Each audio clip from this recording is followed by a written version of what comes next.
ఎంతోమంది ఆశ కలిగి ఉన్న నీ బిడ్డలను తండ్రి బలపరచండి, బలహీనని బలపరచండి.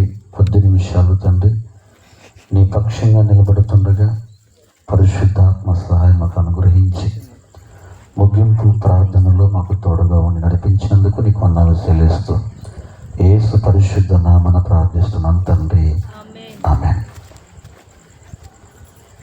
చేరి వచ్చిన దేవుని కుటుంబానికి ప్రత్యేకమైన ధన్యవాదాలు తెలియపరుస్తున్నాను. ఆయా ప్రాంతాల నుంచి, అదేవిధంగా ఈ ప్రాంతంలో ఉన్న దేవుని కుటుంబాలకు కూడా ప్రత్యేకమైన ధన్యవాదాలు తెలియపరుస్తున్నాను.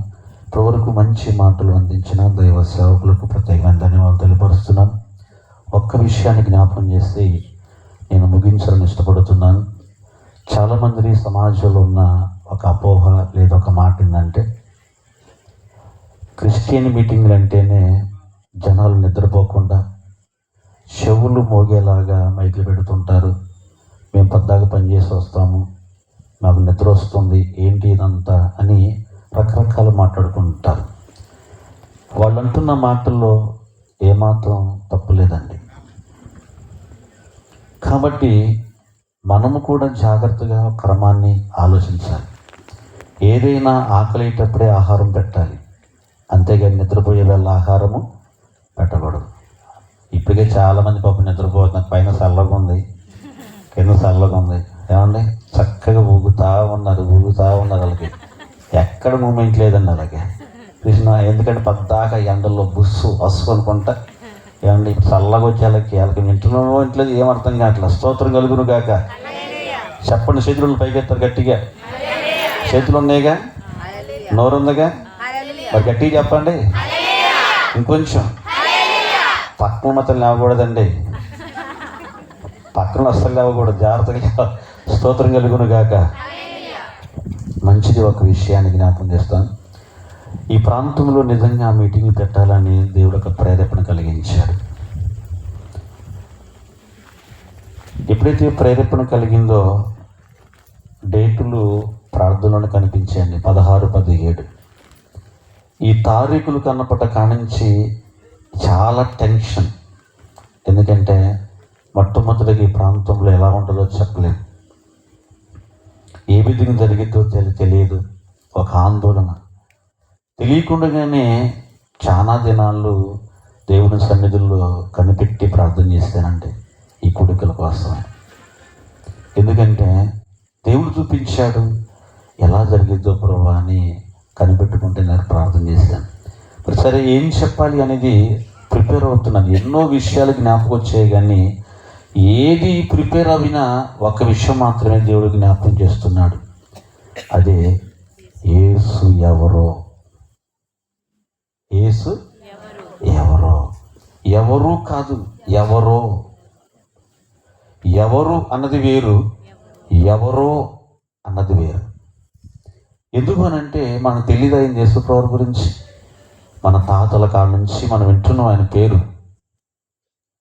యేసుప్రభు వారు విన్న వాళ్ళు ఎవరున్నారు, తెలియని వాళ్ళు ఎవరున్నారు ఈ లోకంలో? చాలామంది తెలుసు పేరు. మరి అదేంటి, మరి యేసు ఎవరో ఉందండి, అక్కడే మనం తెలుసుకోవాలి. నేను ఒక విషయాన్ని మీకు ప్రశ్న చెప్పి వదిలిపెడతానండి. ఈరోజు నేను పెద్దగా ఏం చెప్పను, రేపు దీని గురించి బహులోతుగా మాట్లాడదాం. ఎందుకంటే తెలుసుకోవాలి ఖచ్చితంగా ఈ విషయాన్ని. యేసుక్రీస్తు వారిని మొట్టమొదటగా యేసు అన్న పదంతో ఎవరు పరిచయం చేశారు లోకానికి?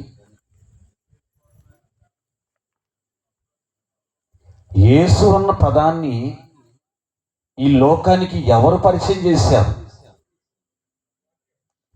యేసు అన్న మాట ఈరోజు ప్రపంచానికి ఎలా తెలిసింది?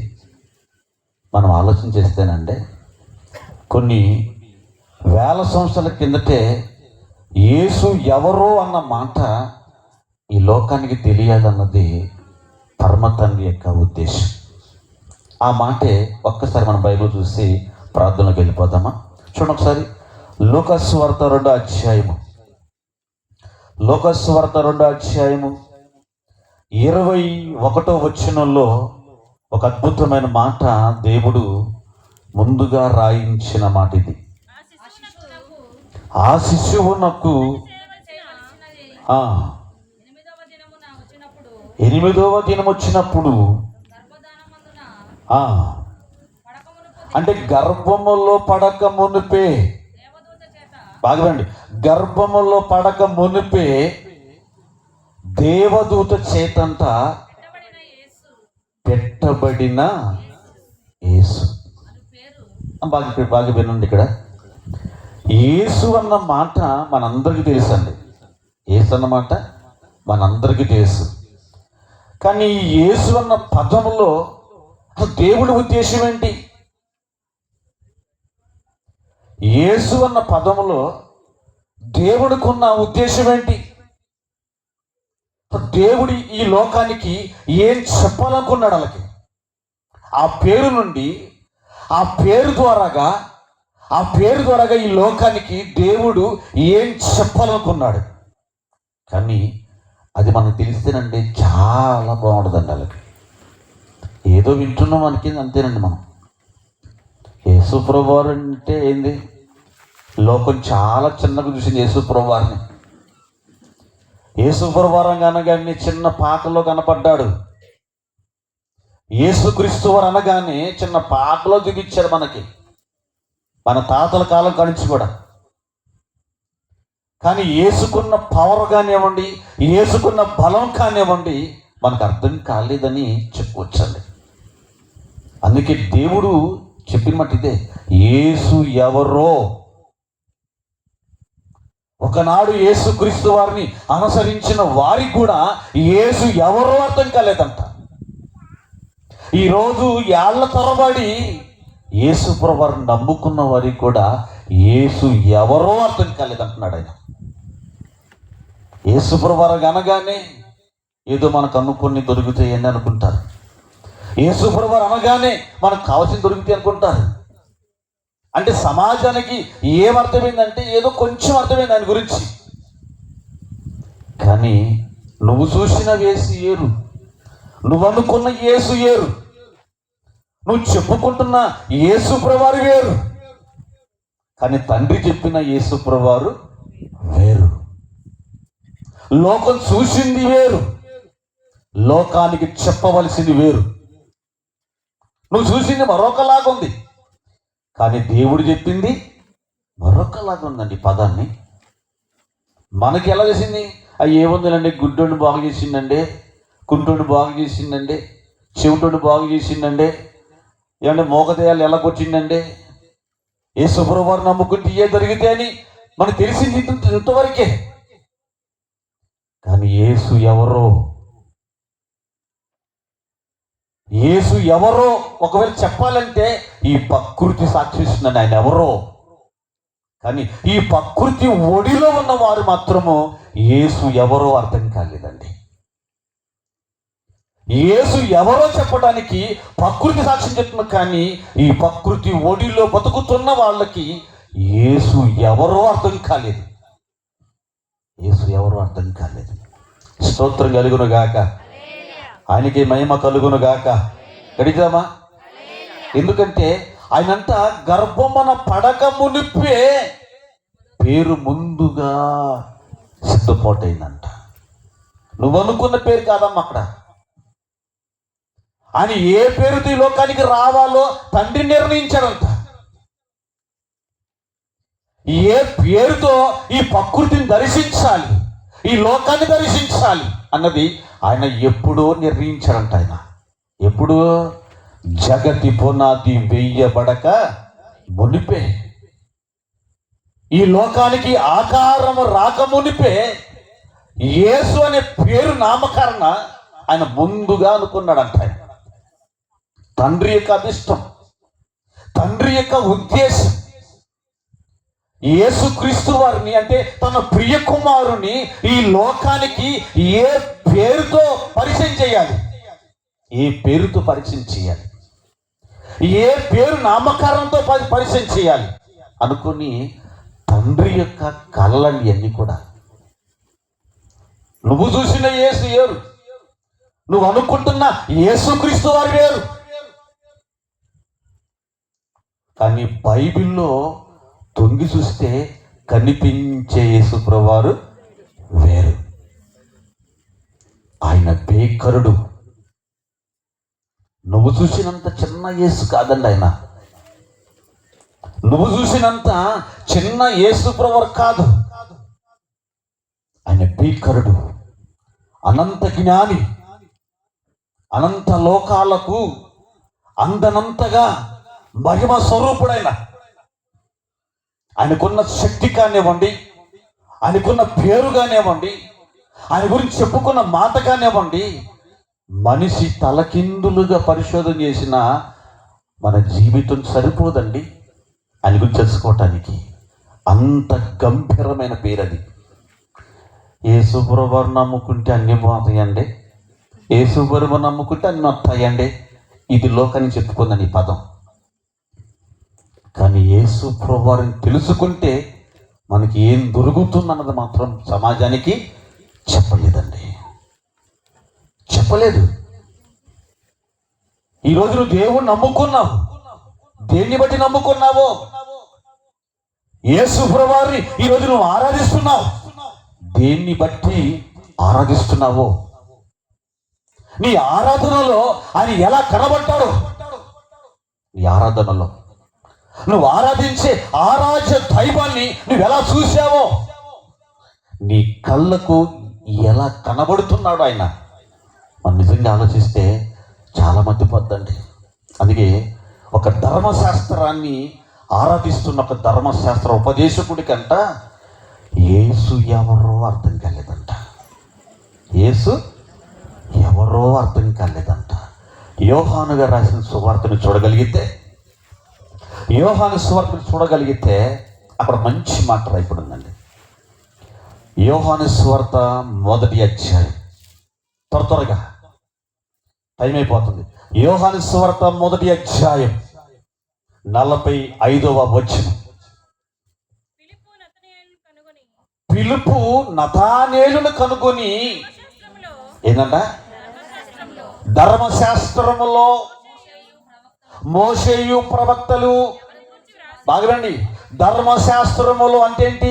సీనాయి కొండ మీద 40 రాత్రులు 40 పగళ్ళు కఠోరమైన దీక్షలో ఉండి ప్రార్థన చేసిన ఆ దైవజన ద్వారాగా ఈ లోకానికి దేవుని చట్టం, దేవుని పీనల్ కోడ్, దేవుని యొక్క సంకల్పము, దేవుని యొక్క ఉద్దేశము, దేవుని యొక్క ప్రేమ, దేవుని యొక్క స్వరూపం ఏదైతే ఉన్నదో ఆ మాటలలో ఎవరి గురించి రాయబడిందో, ఎవరి గురించి రాయబడిందో, ఎవరి గురించి రాశాడంటో? ఎవరు ఆయన? ఎవరు ఆయన? ఈయనెవరు? ఎవరు ఆయన? ఎవరు ఆయన? ఆయన లేకుండా లోకం కలగలేదే. ఎవరు ఆయన? ఆయనే. దేవుని చట్టములో రాయబడిన మాటలు. ఎవరంట ఆయన? ప్రవక్తల నోట, అధికారుల నోట, రాజుల నోట ఏ పేరు వినబడిందో సింహాసనం కదిలించబడ్డాయంట. యోధా సామ్రాజ్యానికి, రోమా సామ్రాజ్యానికి అధికారులకంతా యేసు పేరు వినగానే సింహాసనం గదగద వణికిందంట. ఏమన్న పేరులో సింహాసనం కదిలేంతగా ఏమన్న పేరులో రాజు లేచి భయపడిన శక్తి ఏమన్న పేరులో ఉంది. రాజు గదగద వణుకుతున్నాడంట. నేను రాజుగా ఉండగా మరొక రాజు ఎవరు? రోమా అధికారులకి నేనే రాజు కదా, నాకంటే రాజు ఎవరు అనుకున్నాడంట ఒక ఆయన. లేఖనాలను పరిశోధించడం ప్రారంభించారు. రాసిన ప్రతులు పరిశోధన చేయడం ప్రారంభించారు. ఎవరి గురించి రాయబడిందో, ఎవరి గురించి చెప్పబడిందో ఆ మాటలు వింటుంటే చెమటలు పడుతున్నాయంట. ఎవరికి? అధికారులకు. స్తోత్రం కలుగును గాక. అందుకే యేసు ఎవరు? యేసు ఎవరు? అందుకే మోషేయు ప్రవక్తలను ఎవరిని గూర్చి రాసెనో ఆయనను కనుగొన్నాము. ఏంటంటే ఆయన కనుగొన్నాము అని ఎవరు చెబుతారంట? పిలుపు మాట్లాడుతున్నాడు. ఎవరితో? ధర్మశాస్త్రాన్ని పరిశోధించి ధర్మశాస్త్రాన్ని ఆరాధిస్తున్న ఒక ధర్మశాస్త్ర సేవకుడు. ఆయన చెబుతున్నాను అన్నాడు, నజరేతులో నుండి మంచిది ఏదైనా రాగలదా అన్నాడండి. ఏమన్నాడంట? నజరేతులో నుండి ఏదైనా రాగలదా? నేను ఒక మాట్లాడుతున్నానండి. చాలా మంది మన పాటల్లో కూడా ఉంటాం, నజరేయుడా అని. అవునా? ఇప్పుడు ఈయనకి నజరేయుడు అని ఎందుకు వచ్చింది పేరు ఈయనకి? అమ్మా చెప్పలు త్వరగా, నేను క్లోజ్ చేస్తానా త్వరగా. నజరేయుడు అని ఎందుకు వచ్చింది ఆయనకి పేరు? ఏళ్ల తరబడి బైబిల్ మన చేతుల్లో ఉన్నా మనకు అర్థం కాదండి. నజరేయుడు, నజరేతులో, నజరేతు అనే ప్రాంతంలో నజరేయుడు. నజరేతు అనే ప్రాంతంలో ఎవరున్నారంట? నజరేయుడు. స్తోత్రం కలుగును గాక. ఎంత గొప్ప పేరండి అది. అంటే మీది ఎవరు అని అంటే, మేము మక్కపేట వాస్తవ్యులండి. ఎవరు మీరు ఎవరు అంటే, మాది గోపినేనిపాల వాస్తవ్యులండి మేము. అవంటే అంటామన్నా. అంటే నీ పేరును బట్టి నువ్వు ఎక్కడ పెరిగావో, నీకెందుకు ఆ పేరు వచ్చింది ఆలోచనిస్తే, నేను పుట్టింది గోపినేనిపాలెంలో, నేను పెరిగింది గోపినేనిపాలెంలోనే. కాబట్టి నేను గోపినేనిపాలెం వాస్తవ్యుడను. స్తోత్రం కలుగును గాక. చాలా మంది మనసులో ఉన్న ఆలోచన చెప్పనండి. ఆనాటి కాలంలో నజరేతు అనేది ఒక చిన్న గ్రామం. నజరేతు అనేది చిన్న ప్రాంతం. అది ఈ చిన్న ప్రాంతంలో ఆ ప్రాంతం పెద్దగా పేరు లేని ప్రాంతం అండి. పెద్ద చెప్పుకోదగ్గ ఊరేమీ కాదండి. ఇప్పుడు మన పక్కన ఒక ఊరు ఉందండి. ఏ ఊరు? పెద్దమోదుగుపల్లి. ఉందా అని చెప్పరేమో గట్టిగా. ఉందా లేదా? ఆకలి అవుతుందమ్మా, ముగిస్తాలే. నీరసంగా ఉందమ్మా, గట్టిగా చెప్పండి. స్తోత్రం కలుగును గాక. గట్టిగా. ఇక్కడే మన పక్కనే ఉంది. ఏంటిది? పెద్దమోదుగుపల్లి. దానికి ఒక పేరు ఉంది. ఏం పేరు? పాపయ్యపాలెం. ఏం పేరంట? ఎలా వచ్చింది నాకు ఊరికి పేరు? ఎవరికి తెలియదు. ఆ ప్రాంతానికి ఆ పేరు ఎలా వచ్చింది ఎవరికి తెలియదు.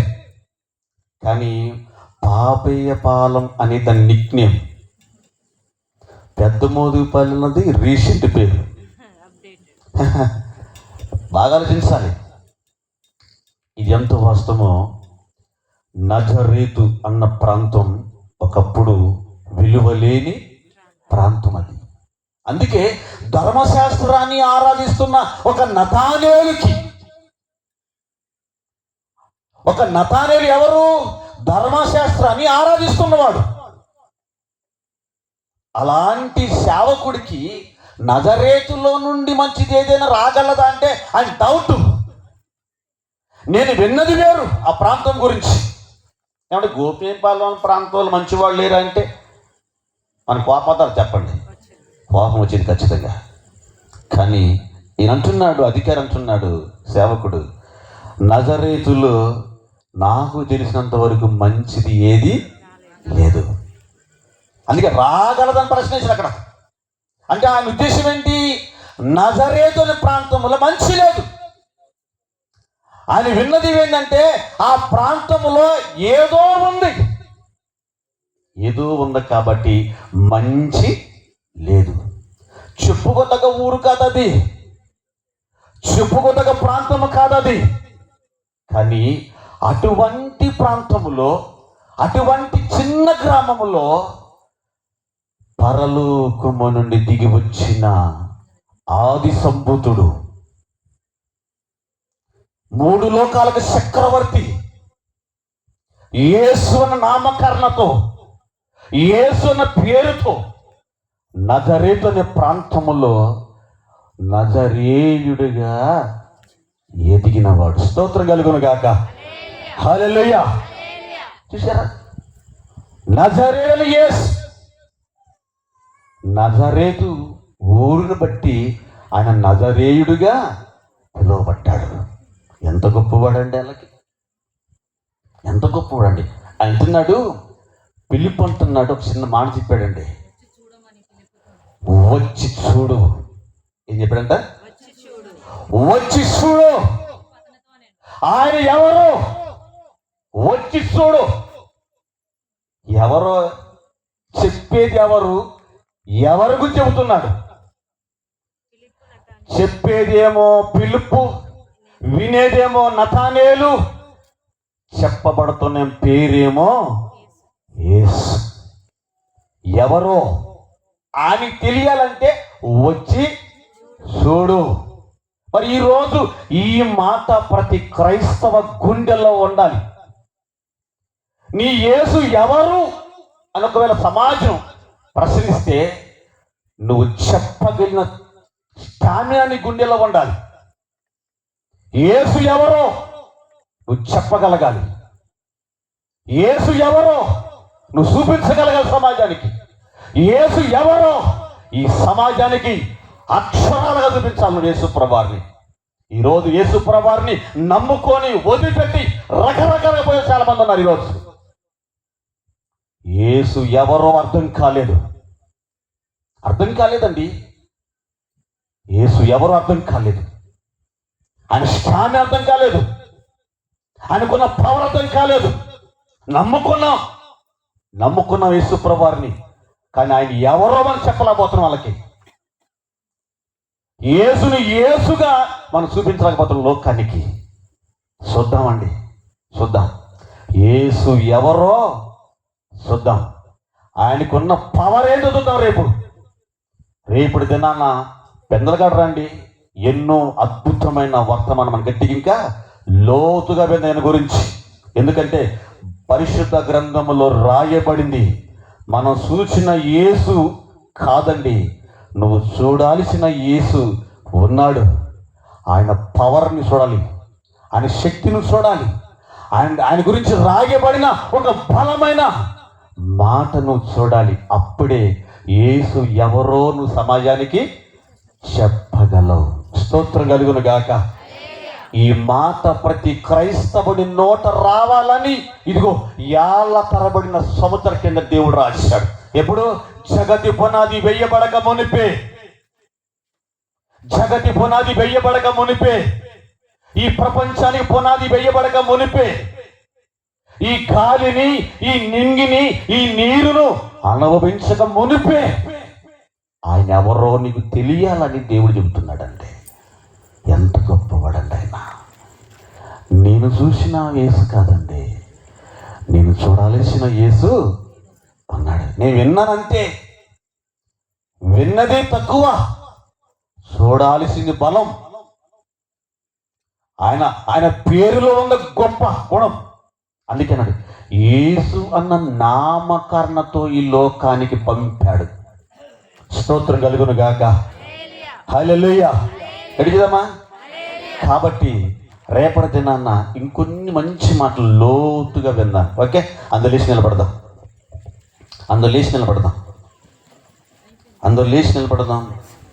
చిన్న ప్రేర్ చేసుకొని మనం క్లోజ్ చేసుకుందాం. ఆయన అంటున్నాడు, నతనేలు నువ్వు వచ్చి చూడు.